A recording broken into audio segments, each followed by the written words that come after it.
when you're ready. Sure. My name's Grant Donoghue. Not really an inner city person, raised out in the hills area, but also born out in the western suburbs. So adapting to life in the inner city. I went and did a Bachelor of Business degree at uni while I was doing some full-time work as well. I am a qualified accountant of sorts, but I don't really do it. Big interest, always had a big interest, but more interest in environmental stuff. So. And that's sort of where I am and what I'm at this stage at the moment. Moved into the community for the last 2-3 years. Only? Wow. Yeah. I thought you were here for a bit longer than that. No. And it's on and off. I'm only sort of probably getting to terms with the community and everything like that now. The community, what do I think of the community? I think the community is very much down to earth. It's very diverse and multicultural. So there isn't one community. There's very much, the people are very much down to earth. Yeah.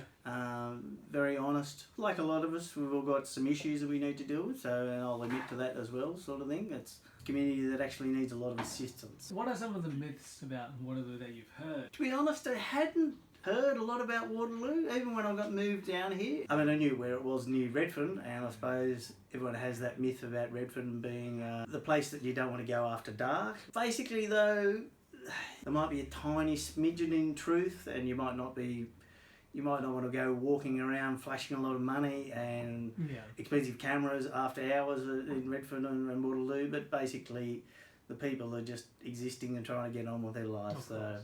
So the redevelopment, to be honest, I didn't even know anything about the redevelopment. Apparently 2015 there was an announcement Yeah, you moved in after... Yeah, I moved in out after 2015. It would have been one of those things that you probably would have been nice to have known of before you moved into. So it was like, oh. And you weren't given any information. There was a pack of information that you were given from memory when you moved in, but it was just thinking about the place. Yeah. Not even a lot of information about the place at all, or the building where I'm in and anything like that, and how it works or anything like that.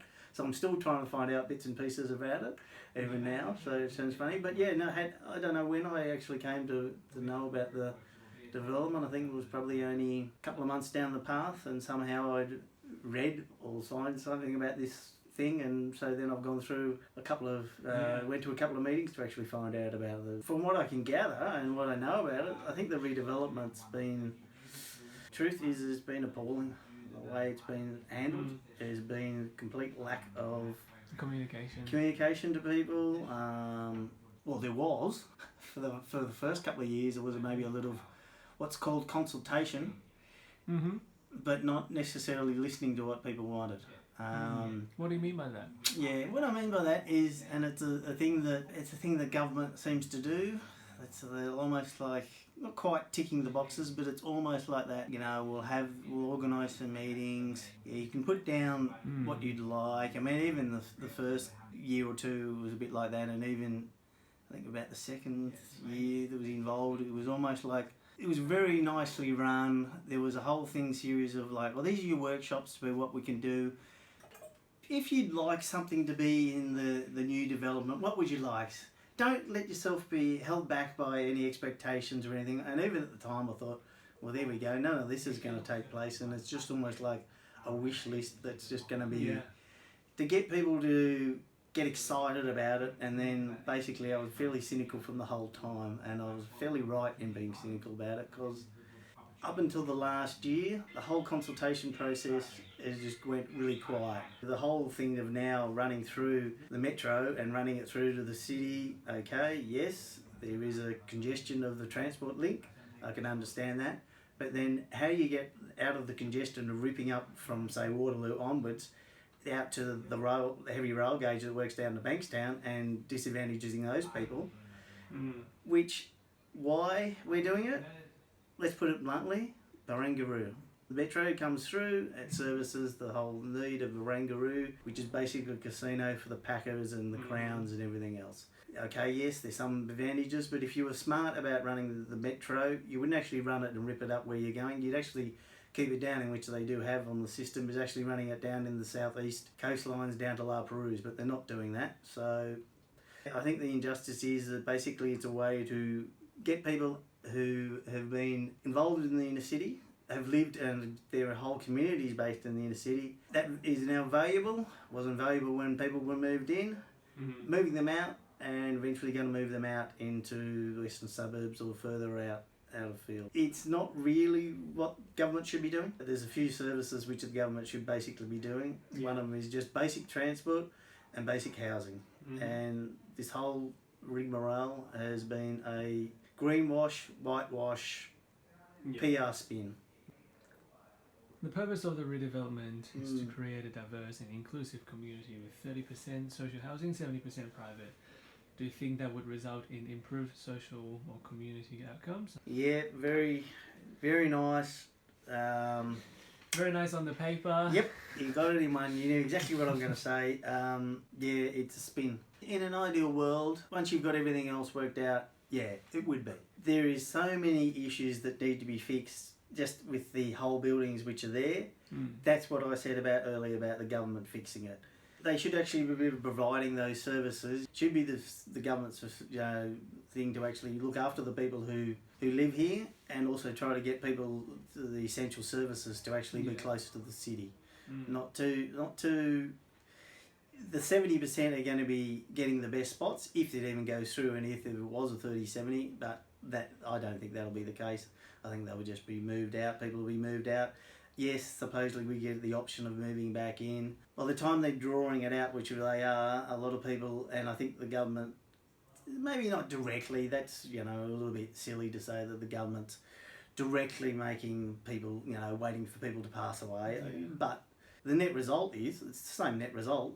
The people who are fairly elderly in the building are just passing away, unfortunately. And that way they won't have to worry about those sort of people, because they'll have all everyone else who's moved in who haven't got the attachment to it.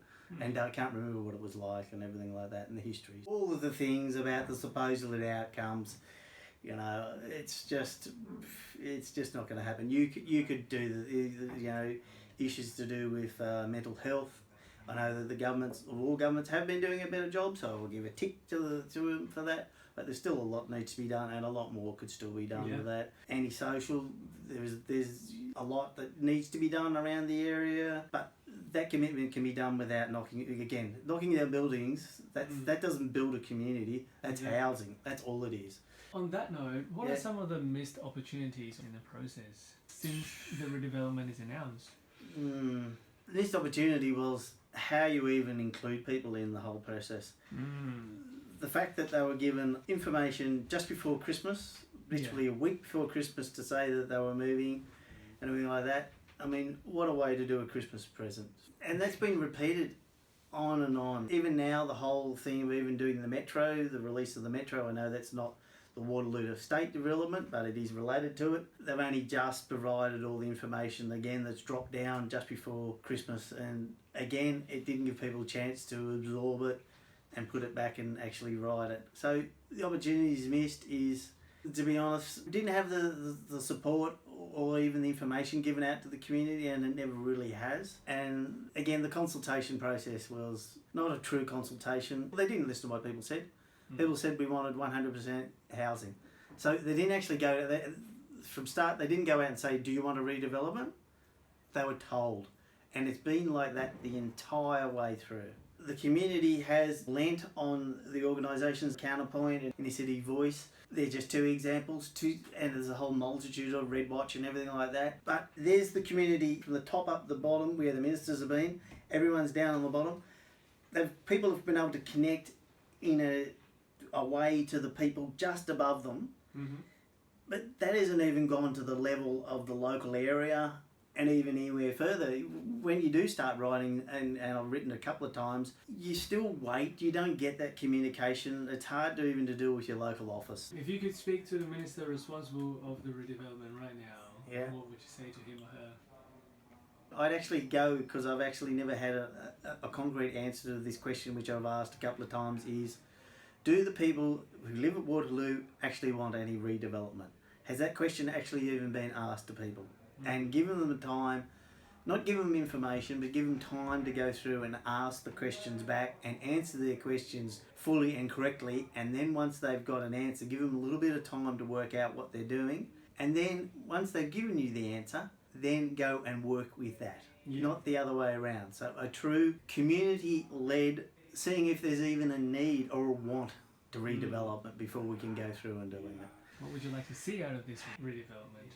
I personally would like to see the voices, especially the people who've been in this community a long time, listened to, respected and acknowledged. That's not so much for me. It really is for the people who've been living here, who've lived up in the area and who've got the attachment to the community, the historical things. The Indigenous community, I think, needs to, and the needs there have to be taken more account for. That's, for me, is what I would like people out of the redevelopment. Listen to the community. Give them the real voice and the respect that they deserve. Right from the beginning, I said that these people are down to earth, but they have a lot of issues. You don't make their issues go away by knocking their buildings down, destroying any links that they've got, and the strong sense of community they've got by bonding with each other. They rely on each other. So respect that. Give them what the basic things they need. Upgrade what needs to be upgraded, the old lifts that don't work, the flooding of the car park. There's thousands of things you do.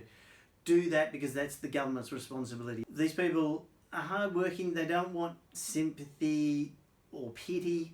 They want a real fair go. You can see it, they've got a lot of pride in what they do, and they'll build themselves up. You keep on taking the floor from underneath what you're doing at the minute. Those pillars or support mechanisms that they've got are just being taken away. All right, I think that's about it. Yeah. Thank you, Grant. Thanks for that, Victor, and thank you for all your efforts, and thanks everyone here at Counterpoint for doing this. And also all the work and effort, the tireless work that the people do here, and give the support to the community. So thank you very much for that. No, thank you.